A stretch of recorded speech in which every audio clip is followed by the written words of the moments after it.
mwekitiibwa nsinga emyaka. Akusinga emyaka? Walukaga? Walukaga yayimba ne Livingston Kasozi. Nga nkyasoma ndi mulenzi muto ddala. Those baali bandi mu primary school. Walukaga ye yawa omugenzi abizzaayo, ye yakozesa abizzaayo yiga interviews. Muwandika mu bandi yaabwe ne Kasozi. Naye ekyo si kye kisinga obukulu. N'obuwangazi kya kitiibwa. Baba tayagala nsinge, actually mba musajja from Musinga. Naye kigaa nti muwe ekitiibwa.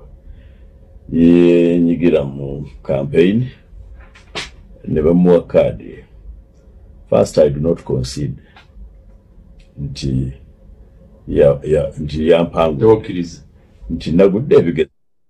Gwe mukadde wakuno amadala bitufu. Ani akatukute peni n'olupapula. Walukaga how to know Walukaga's age. Alina peni. Kubanga okusinzira ku bwino Walukaga oli mukadde. Professor Jeyo Gwino. Professor Jeyo peni. Professor Jeyo Gwino otyo.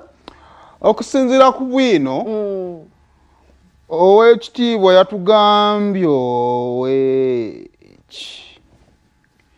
nti yali asoma yali mu P tiyagigedde kirasi pakwako koolabye gundi ennamba yali mu P6 Walukaga Waalu yali ali mu kibiina kya Kasozi ng'ayimba wandiika ng'ayimba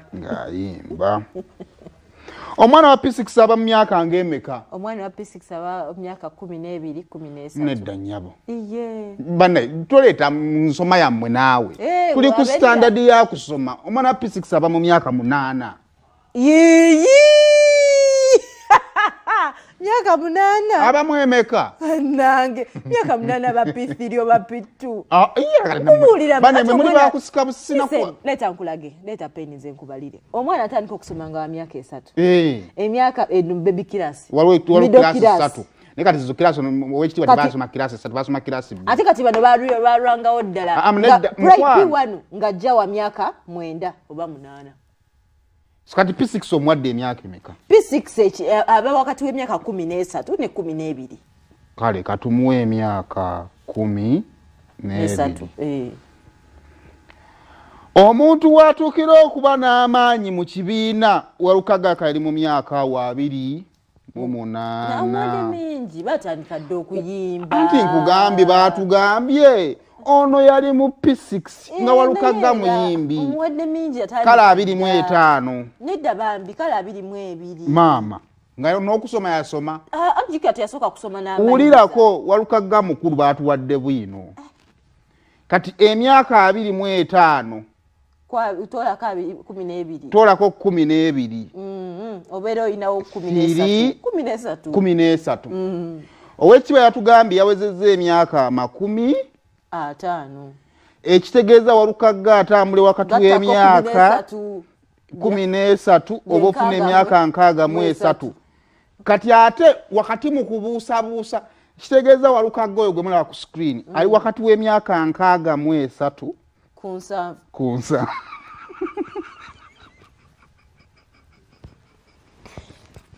Sibirimu ebintu byo.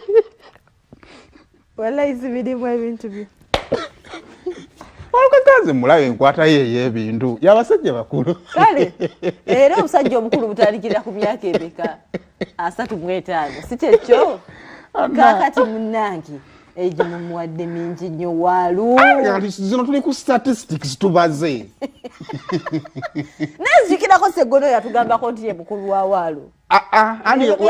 Bwe yafunye statistics n'akizuula nti ye kibebi.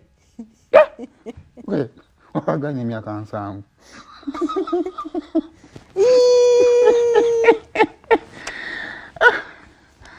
Kibebi Waalu. Kati laba be yayimba nabo. Okimanyi nti Pasaiga yafa alina emyaka 5. Yafa emyaka 5 emabega. Kati singa gibadde alina emyaka 5 mu 5. Kati ogatteko n'oli we yamukoleranga interview. Ono yamukozesa interview yali alina emyaka emeka? Nammwe bakwa mumukoza nnyo. Nze ndaba yalinga 25. Bane ne bwe Kala 3. Mwe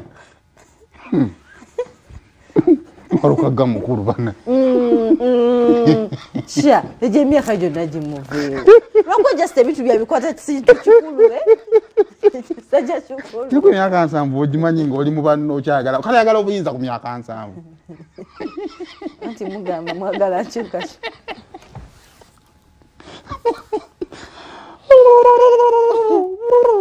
Mmoine empisembi.